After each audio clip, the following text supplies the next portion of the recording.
They knew how to look for things, they knew directions, they knew maps. They didn't have maps in their heads, in their minds. They lived in those deserts. So, as if the Prophet ﷺ said, don't fast until you're sure it's Ramadan. Don't break your fast until you're sure Ramadan is over. Whether it's through vision or anything else. Everybody understand this? As if. I'm not saying this is my opinion. As if. So that's another concept of hadith. And thirdly, there's so many things that people use, as we said before, that are not from the Prophet ﷺ. When you go give zakat al-fitr, how do you give zakat al-fitr?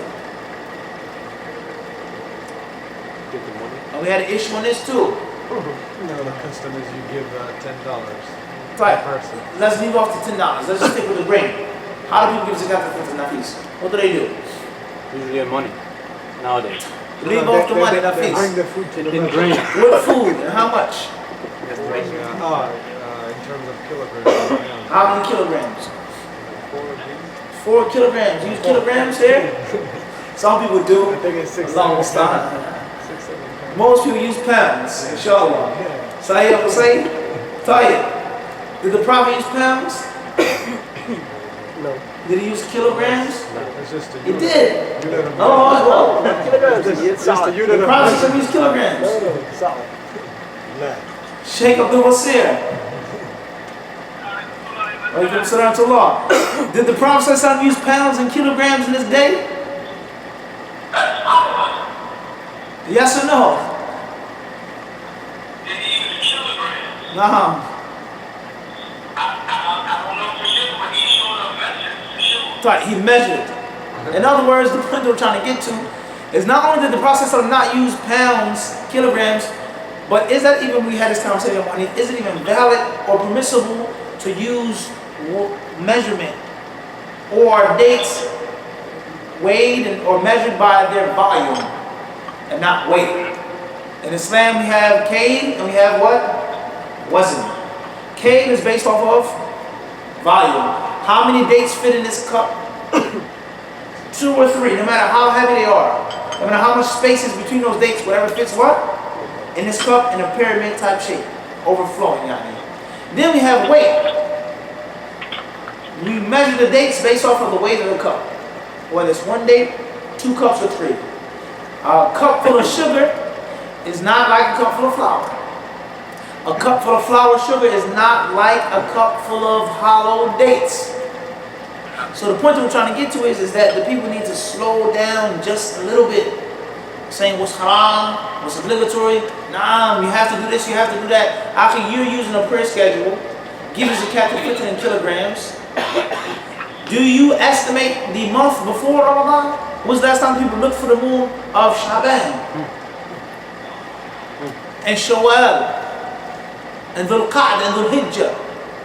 You got divorced from your wife. How did you divorce her? Did you use the months, menstrual cycles, 30 days, 3 months, and the list goes on. So the point we're trying to get to is that you have to slow down just a little bit and saying what's bid'ah, what's haram. And there are ulama of the past and of the present who said that it was permissible to use the calendar and use these type of astronomical calculations. Now I'm not getting into what's right or wrong. We're trying to prove the point is that what the general Muslim, he must respect knowledge and he must respect Islamic scholarship. If you're ignorant, then by Allah, have mercy on yourself and have mercy on us. Keep silent. Don't talk.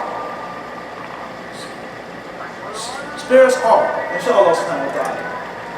Clear inshallah hadith? So there are several things that we use on a daily basis that are not based off of the prophetic, the original prophetic way. One last example, Abu Bakr. Let's take another spin on the issue. Those ulama who say that you cannot give zakat al-fitr in cash or any type of monetary means because the Prophet ﷺ legislated zakat al-fitr in foodstuff, grains, or cottage cheese, dry yogurt, etc. So when you go to the supermarket and you buy a box of grits or pancake mix or rice or cream of wheat, old Ben's rice, jasmine, Thai rice, whatever type of rice you like. Did the Prophet ﷺ legislate that? Did he allow the Did the companions have rice? They didn't have hanjamam. Sure. The point we're trying to get to is that you can't go so hard unless you're ready to apply that in all aspects. And if not, you're going to be someone who contradicts him or herself. Friend, that makes sense? Shit? It's very dangerous. And that's why the Muslim should avoid speaking about things that he doesn't know about. There's no point. I heard in the class, that's it. Jazakallah khair. I read in the book, pass on the knowledge, that's it. It's haram, you heard this, that. Nah, we must avoid that. Speaking to myself personally. We have to avoid speaking about things that we are not absolutely sure of. And Allah subhanahu wa ta'ala knows best. Khair, inshallah. Moving on. No more questions for now. God bless you. Maybe later on.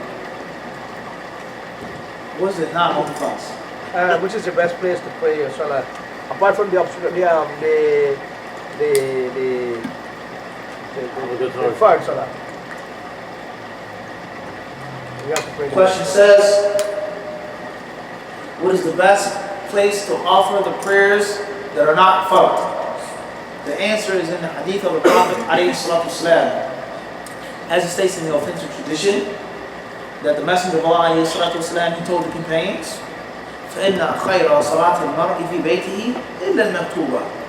He says the best place that a man can pray, or the best prayers for a man to make, are in his house, with exceptions to that which is followed.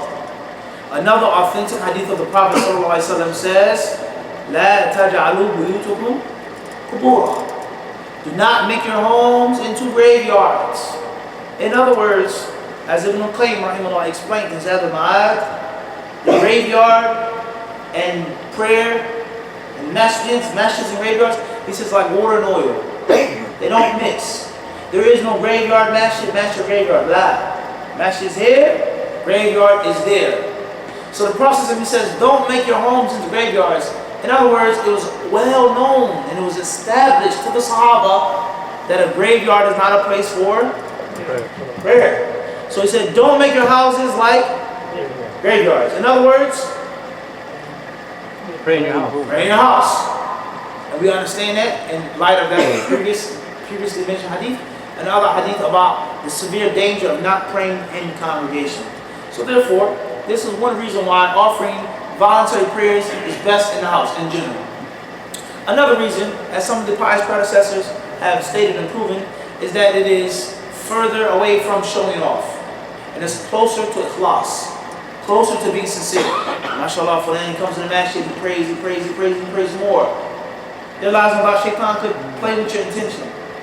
A third wisdom, as some of the people of knowledge explain, is that when you pray in your house, not only are you implementing the sunnah, but you get the chance to teach your children. And you lead by example. And your children will grow up and they say, Abby always made salah. The very first thing he did when he got in the house, nah, honey, I'm home. Where's my food? Sit down. He said he would go in the corner, he would make his rakat. So your children, they get to see that righteousness and that piety, and they learn how to pray. And your children, your son and your daughter, you teach them, I only pray the voluntary prayers in the house, son. I go to the masjid, unless the masjid is far away, unless you're sick, etc. So therefore, the voluntary prayers that the Prophet ﷺ used to make is mentioned in the hadith. That he would pray in congregation, he would lead the companions in certain prayers, and the other prayers that he made in his home. Whether it was the night prayer, was the prayers after Jumu'ah, and the list goes on. So therefore, the best, this is a forgotten sunnah among many Muslims. Unfortunately, an abandoned sunnah. Some people don't even know about it. As soon as they salam out, the very first thing they do, they don't make their adhkar. They say, Allahumma anta salam, wa minka salam. The very first thing, well, no, before that, they shake someone's hand. Then they wipe the face. Then they stand up and they start praying. Not only is that against the sunnah, but it says, wow, it's against the sunnah. Not only do they block the people from walking out of the masjid, the Prophet's masjid, how long does it take us off? On Hajj time? Easily. You're trapped. You can't get out of the Prophet's masjid. There's so many hadiths making all of their salats. And they don't pray in the hotels. They don't pray when they're and that's against the sunnah of the Prophet. So therefore, the best guidance is the guidance of the Rasul ﷺ. And as a poet once said, the famous line of poetry, وَكُلُّ خَيْرٍ فِي اتِّبَاعِ مَنْ سَلَفٍ وَكُلُّ شَرٍ فِي ابْتِدَاعِ مَنْ خَلَفٍ. All good is in following those who preceded, and all bad is in following those who innovated their own. So therefore, a person should make the voluntary prayers in his home. However, there's a balance. If a person feels that when he goes in his house, he'll be distracted, his kids will jump on him, he's working all day, his wife will start talking to him, start nagging him, or bring him his food or whatever. If you feel like you're going to be distracted or you're going to be tired, then you should pray in the masjid before you go home. Not to leave off those prayers. Those prayers are very, very important. The voluntary prayers make up the mistakes and the flaws in the obligatory prayers.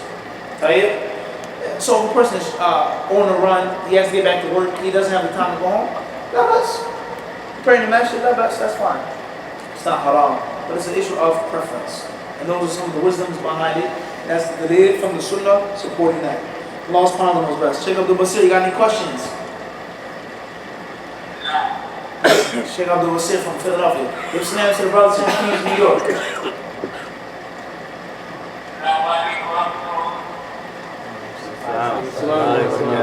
Listen, salam to you back, Sheikh. Well, any other questions before we move on? Follow. You know how the 6 days of Shawwal, fasting the 6 days, it's like you fast a year, and there's other narrations that it's like you fast your lifetime. What's stronger? Question says, with regards to fasting the 6 days of Shawwal after the month of Ramadan, some narrations say that it's like you fasted a year, and others say that you fasted a lifetime. Which is stronger?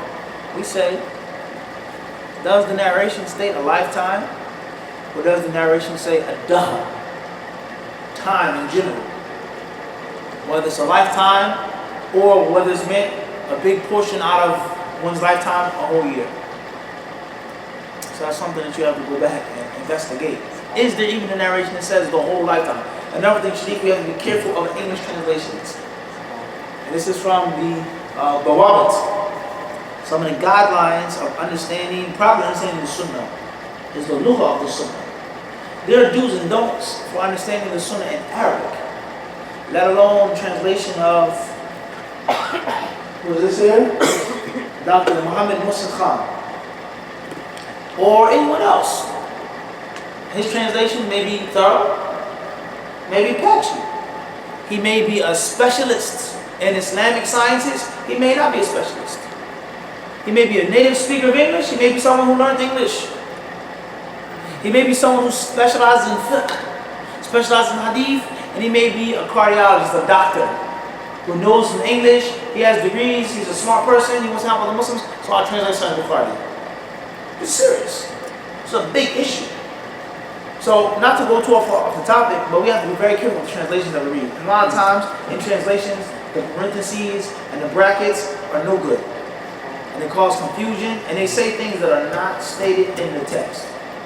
And sometimes, the translators, they say interpretation of the meanings. And that's good, alhamdulillah. It says translation of the meanings, la bas. He's freed himself from blame. I didn't say it's word for word translation, it said translation of the meanings. And there are others who translate, whether word for word or not, that's a problem. But even in the translation of the meanings, sometimes your interpretation, a person's interpretation is wrong. And it's off. And there may be more than one opinion on the hadith or on the issue. And they translated one thing. And it goes back to people running. So therefore there are basic principles with regards to understanding the sunnah. And from those principles is that you take one hadith to understand another. One hadith may say a year, one hadith may say time. So what's meant by time is, etc. At the end of the day, you're not going to lose no matter what you do. So inshallah, please do some more research for us and bring it back to us Saturday night, after Maghrib, getting in there, Saturday night. Hadith. And if you stay consistent, which is from the Sunnah, every year, then you have it for your whole lifetime. How about that? It's another virtue, following Sunnah. Many people don't fast, unfortunately, 3 days out of every month, Mondays and Thursdays, the white nights, the list goes on. So it's a lot of good in fasting, married or not married. Father Abu Bakr. There's a chapter in the Kitab al-Tawheed, the English translation is like believing in evil omens. There's a hadith in there, I don't remember the exact hadith, like word for word, and it's like the start off is La tuyara ولا هامة ولا سفر. And it goes on. Right. This is not the exact wording, but some portion of it. Would you be able to explain that hadith? Because I was reading the English translation of Sheikh Salih Al-Fawzan. They translated his sharh. And when they mentioned tiyara was mentioned as like a contagious disease. Okay. Right?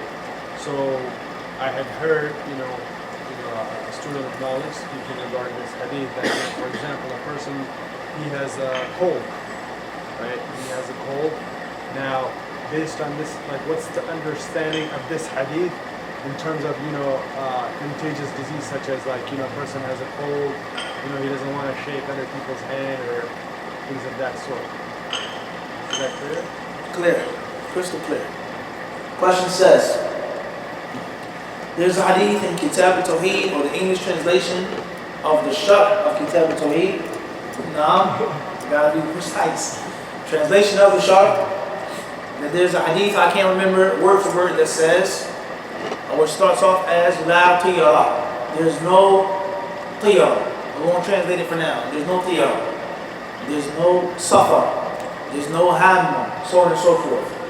And I read in the translation of the explanation that it says contagious diseases or contagious diseases, whatever you want to call it. How do you understand this? What's meant by that word, by that concept? Can you shake someone's hand who has a cold, etc.? We say, first and foremost, it's good that you read Kitab al-Tawheed and read the explanation, but it's also very important, Abu Bakr, for myself and for all of us, to make sure that we make our starting point in reading hadith these type of books. And even go beyond these books into the original books. Pick up Sahih Bukhari, Sahih Muslim, Muwatta Malik, Sunan Abi Dawud, Riyadh Salihin. Read those books of hadith, because Sheikh Muhammad al-Wahhab rahimahullah, or Sheikh Fawzan, or this one, that one, they're coming behind other people. In other words, Ibn Abdul Wahhab rahimahullah, he may quote a hadith that he read from one of the books of Ibn Taymiyyah. And every time you make a photocopy, what happens? It's further and further from the original image. So he may quote the hadith in the meaning and not exact wording. Okay? And any other thing like this. So you always want to try your best to go back to what? The asl, the source. Scratch beneath the surface, as they say. You never want the stuff on the surface. So the Muslim should always have a healthy reading on a daily basis of the kutub of hadith. In Aqidah. Kitab al-Tawheed is a beneficial book, but it's also beneficial to pick up Kitab al-Iman from Bukhari, Kitab al-Iman from Muslim, Kitab al-Sunnah from Abu Dawud. The hadith is in Sahih Muslim. I looked it up. The hadith is like Muslim, but sometimes when it's mentioned in another book, it may be different. Right. There'd be a lot of versions. Very important. Let alone the translation. We didn't even get into the translation yet. It's just the actual word of the hadith. So therefore, this hadith, to sum it up, means that the Arabs, in the time of Jahiliyyah, and people besides the Arabs, every single nation and culture, black, white, red, yellow, from north to the south, east to the west, they had beliefs that were superstitious.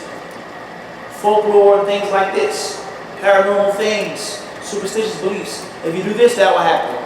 Colors, times, places, dates, the appearances of people's faces. You don't even look lucky. You do look lucky. And if you don't believe and think this exists, go to the racetrack. Even to this day, in 2015, there's certain people that they have with them just because they believe that they are lucky people. And their colors, foods, drinks, names, numbers, horses that are unlucky. And you find that people are shirk and kufr, afraid of those things. Stay with me. When they want to send out a boat, what's the first thing they do in a boat? Break the wine glass. If the wine glass doesn't break, they're afraid something's wrong. The whole mission is going to be met. It's an unlucky boat. This is a reality. Everything that they do is for a wisdom. So also these Arab people, they had this, which is called tiyara. And that was, they had superstition. And the word tiyara comes from, or similar to a word, Abdullah, a bird. A bird, Abu Bakr. Whether it's a white bird, whether it's a phoenix, a dove, many cultures a crow. a raven, on a grave, so on and so forth. They had a creed about birds. This bird is unlucky. If we let the bird out the cage, if it goes right, if it flies north, we go to war. And we'll be victorious. If the bird flies south, we won't go to war, because we're going to lose. If the bird stays in the cage, we'll give it 3 more days. Look at Americans, Groundhog Day. You think they just look at the groundhog and it's deeper than the groundhog. It's deeper than the hog of the ground. Creed, Aqidah. There's no lie about that. Walking beneath the ladder, etc. So therefore, this is what the Arabs used to believe in. And often their superstition was based off of a what? A tayr, a bird. So the Prophet ﷺ wanted to abate and annul and totally abolish this false belief of superstition. So he said, La tayra. In other words, a bird can't help you. Right or left, what Allah has decreed is going to happen. It is senseless.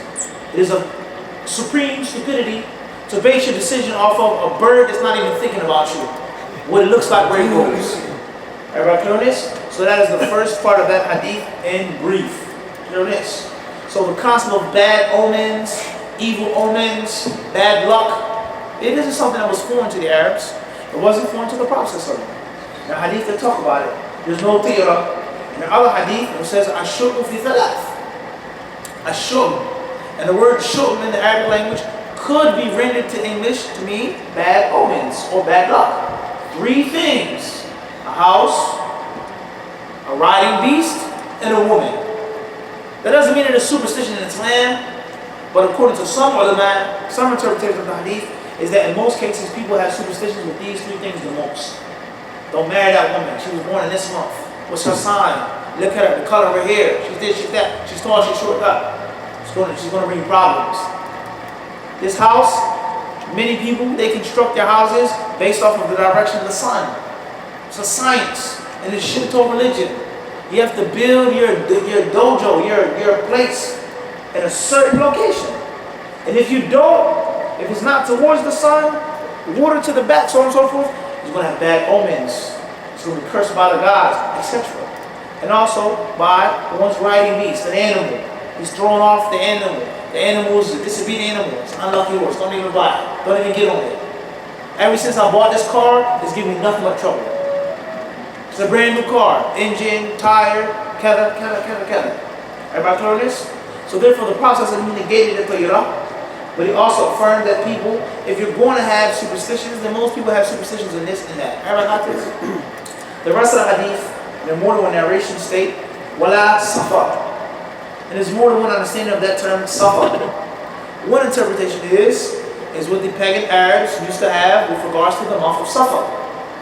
Could you fight in it? Is it a sacred month? Is it not a sacred month? Things befalling us in the month of Safar. We shouldn't do nothing in the month of Safar. We shouldn't fight in the month of Safar, or we can fight in the month of Safar. The Prophet said, no, there's no Safar. Your decree is going to happen. What I have, whether it's an animal or an insect, something coming on the road and causing you to get lost, causing you to fall off your riding beast, something happening to you, the Prophet said, there's none of that. It's what Allah has decreed. Everybody clear on that? That's in brief. As for the concept of the translation, to translate it as a contagious disease or infectious, something like this, I don't see that to be valid or correct at all. However, there are hadith that speak about that the Prophet ﷺ, he said, he says, he says, run away from a leper like you run away from a lion. In other words, stay far away from lepers. Stay what? Far away from lepers. So when hadith affirms that diseases and sicknesses are what? Contagious, and stay away. There's another hadith in which the Prophet ﷺ, back to those original hadith, he said, فَمِنْ عَادَ الْأَوَّلِ Hadith says, لَا عَدْوَى. There's no adwa. And he said to the Arabs, he says, who gave the sickness to the first camel? In other words, they had camels that would get mange disease, or whatever the case may be, mangy camels, and they became superstitious. Isolate this camel, keep it out of the pen, it's bad luck, kill it, put it out of this misery. And the Prophet ﷺ said, who gave the sickness to the first camel? In other words, the sickness only goes by Allah's will, by Allah's decree.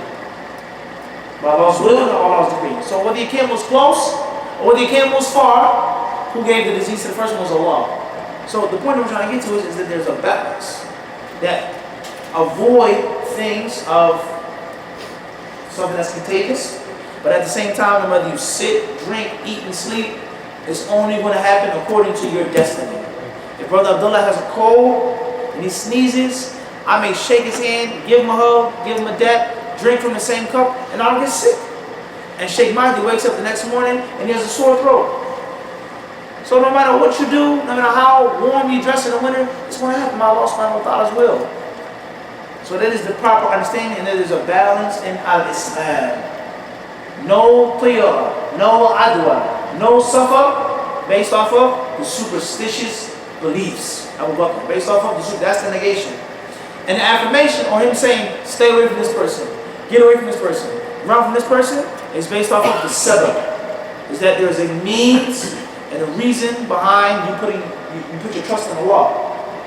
Okay? I drive and put my seatbelt. I may get into a horrible car accident and fly through a windshield. But in most cases, or often, the seatbelt will prevent me from going out that windshield. But whatever is decreed is going to happen. Clear? Before you go on. Actually, in the English translation now, I remember it's la adwa, because that's the beginning of the hadith. That is translated as good. Then we have another, concept is, what's that concept? You got to be precise, everyone. You got to be sharp. We said this last night. Sharpen your blade.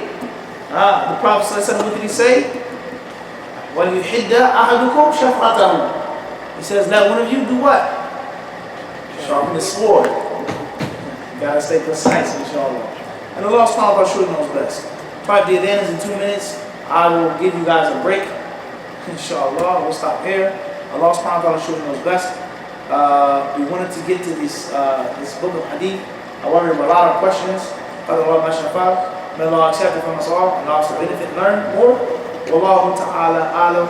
If there are any other questions, we'll try to take them after the adhan. Inshallah. And Allah knows best. Thank you. Jazakumullah khairan.